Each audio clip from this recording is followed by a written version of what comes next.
ابو ایوانہ نے بیان کیا، ان سے قتادہ نے اور ان سے انس بن مالک رضی اللہ عنہ نے کہ رسول اللہ صلی اللہ علیہ وسلم نے فرمایا، کوئی بھی مسلمان جو ایک درخت کا پودا لگائے یا کھیت میں بیج بوئے، پھر اس میں سے پرند یا انسان یا جانور جو بھی کھاتے ہیں وہ اس کی طرف سے صدقہ ہے۔ صحیح بخاری حدیث نمبر 2320۔ ابو امامہ باہلی رضی اللہ عنہ نے بیان کیا، آپ کی نظر پھالی اور کھیتی کے بعض دوسرے آلات پر پڑی۔ آپ نے بیان کیا کہ میں نے نبی کریم صلی اللہ علیہ وسلم سے سنا ہے، آپ نے فرمایا کہ جس قوم کے گھر میں یہ چیز داخل ہو جاتی ہے تو اپنے ساتھ ذلت بھی لاتی ہے۔ صحیح بخاری حدیث نمبر 2321۔ یحییٰ بن ابی کثیر نے بیان کیا، ان سے ابو سلمہ نے اور ان سے ابو ہریرہ رضی اللہ عنہ نے بیان کیا کہ نبی کریم صلی اللہ علیہ وسلم نے فرمایا، جس شخص نے کوئی کتا رکھا اس نے روزانہ اپنے عمل سے ایک قیرات کی کمی کر لی، البتہ کھیتی یا مویشی کی حفاظت کے لیے کتے اس سے الگ ہیں۔ ابن سیرین اور ابو صالح نے ابو ہریرہ رضی اللہ عنہ کے واسطے سے بیان کیا بحوالہ نبی کریم صلی اللہ علیہ وسلم کہ بکری کے ریوڑ، کھیتی اور شکار کے کتے الگ ہیں۔ ابو حازم نے کہا، ابو ہریرہ رضی اللہ عنہ نے نبی کریم صلی اللہ علیہ وسلم سے کہ شکاری اور مویشی کے کتے الگ ہیں۔ صحیح بخاری حدیث نمبر 2322۔ سائب بن یزید نے بیان کیا کہ سفیان بن ابی ظہیر نے ازد شنوہ قبیلے کے ایک بزرگ سے سنا جو نبی کریم صلی اللہ علیہ وسلم کے صحابی تھے۔ انہوں نے کہا کہ میں نے نبی کریم صلی اللہ علیہ وسلم سے سنا تھا کہ جس نے کتا پالا جو نہ کھیتی کے لیے ہے اور نہ مویشی کے لیے، تو اس کی نیکیوں سے روزانہ ایک قیرات کم ہو جاتا ہے۔ میں نے پوچھا، کیا آپ نے رسول اللہ صلی اللہ علیہ وسلم سے یہ سنا ہے؟ تو انہوں نے کہا، ہاں، اس مسجد کے رب کی قسم میں نے ضرور آپ صلی اللہ علیہ وسلم سے یہ سنا ہے۔ صحیح بخاری حدیث نمبر 2323۔ شعبہ نے بیان کیا، ان سے سعد بن ابراہیم نے، انہوں نے ابو سلمہ سے سنا اور انہوں نے ابو ہریرہ رضی اللہ عنہ سے کہ نبی کریم صلی اللہ علیہ وسلم نے فرمایا، بنی اسرائیل میں سے ایک شخص بیل پر سوار ہو کر جا رہا تھا کہ اس بیل نے اس کی طرف دیکھا اور اس سوار سے کہا کہ میں اس کے لیے نہیں پیدا ہوا ہوں، میری پیدائش تو کھیت جوتنے کے لیے ہوئی ہے۔ آپ نے فرمایا کہ میں اس پر ایمان لایا اور ابو بکر و عمر رضی اللہ عنہ بھی ایمان لائے۔ اور ایک دفعہ ایک بھیڑیے نے ایک بکری پکڑ لی تھی تو گڈریے نے اس کا پیچھا کیا۔ بھیڑیا بولا، آج تو اسے بچاتا ہے، جس دن مدینہ اجاڑ ہوگا درندے ہی درندے رہ جائیں گے، اس دن میرے سوا کون بکریوں کا چرانے والا ہوگا؟ آپ نے فرمایا کہ میں اس پر ایمان لایا اور ابو بکر و عمر رضی اللہ عنہ بھی۔ ابو سلمہ نے کہا کہ ابو بکر و عمر رضی اللہ عنہ اس مجلس میں موجود نہیں تھے۔ صحیح بخاری حدیث نمبر 2324۔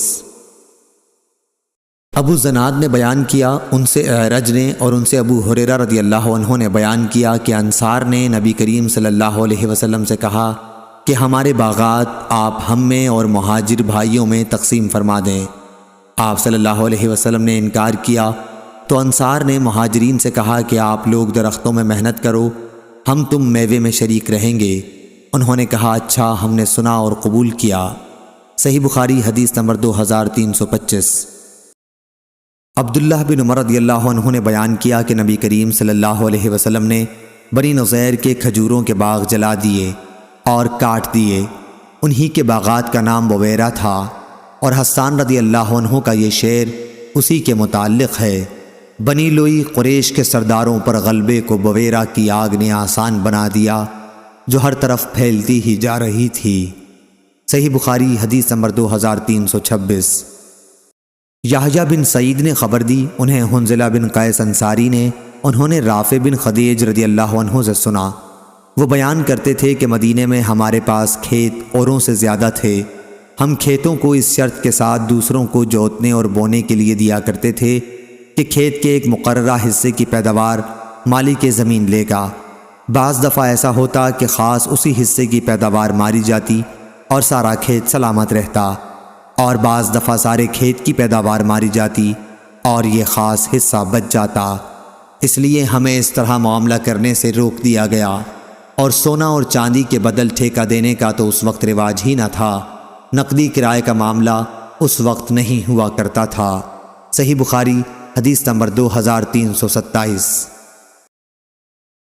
عبداللہ بن عمر رضی اللہ عنہ نے خبر دی کہ رسول اللہ صلی اللہ علیہ وسلم نے خیبر کے یہودیوں سے وہاں کی زمین میں پھل، کھیتی اور جو بھی پیداوار ہو اس کے آدھے حصے پر معاملہ کیا تھا۔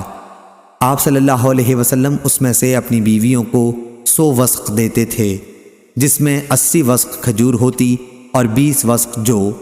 پھر حضرت عمر رضی اللہ عنہ نے اپنے عہد خلافت میں جب خیبر کی زمین تقسیم کی تو ازواج مطہرات کو آپ نے اس کا اختیار دیا کہ اگر وہ چاہیں تو انہیں بھی وہاں کا پانی اور قطع زمین دے دیا جائے یا وہی پہلی صورت باقی رکھی جائے۔ چنانچہ بعض نے زمین لینا پسند کیا اور بعض نے پیداوار سے وسق لینا پسند کیا۔ حضرت عائشہ رضی اللہ عنہا نے زمین ہی لینا پسند کیا تھا۔ صحیح بخاری حدیث نمبر 2328۔ یحییٰ بن سعید نے بیان کیا، ان سے عبید اللہ نے، ان سے نافع نے اور ان سے عبداللہ بن عمر رضی اللہ عنہ نے کہ نبی کریم صلی اللہ علیہ وسلم نے خیبر کے پھل اور اناج کی آدھی پیداوار پر وہاں کے رہنے والوں سے معاملہ کیا تھا۔ صحیح بخاری حدیث نمبر 2329۔ عمرو بن دینار نے کہا کہ میں نے طاؤس سے عرض کیا، کاش آپ بٹائی کا معاملہ چھوڑ دیتے، کیونکہ ان لوگوں رافع بن خدیج اور جابر بن عبداللہ رضی اللہ عنہم وغیرہ کا کہنا ہے نبی کریم صلی اللہ علیہ وسلم نے اس سے منع فرمایا ہے۔ اس پر طاؤس نے کہا کہ میں تو لوگوں کو زمین دیتا ہوں اور ان کا فائدہ کرتا ہوں، اور صحابہ رضی اللہ عنہم میں جو بڑے عالم تھے انہوں نے مجھے خبر دی ہے، آپ کی مراد ابن عباس رضی اللہ عنہ سے تھی کہ نبی کریم صلی اللہ علیہ وسلم نے اس سے نہیں روکا، بلکہ آپ نے صرف یہ فرمایا تھا کہ اگر کوئی شخص اپنے بھائی کو اپنی زمین مفت دے دے تو یہ اس سے بہتر ہے کہ اس کا محصول لے۔ صحیح بخاری حدیث نمبر 2330۔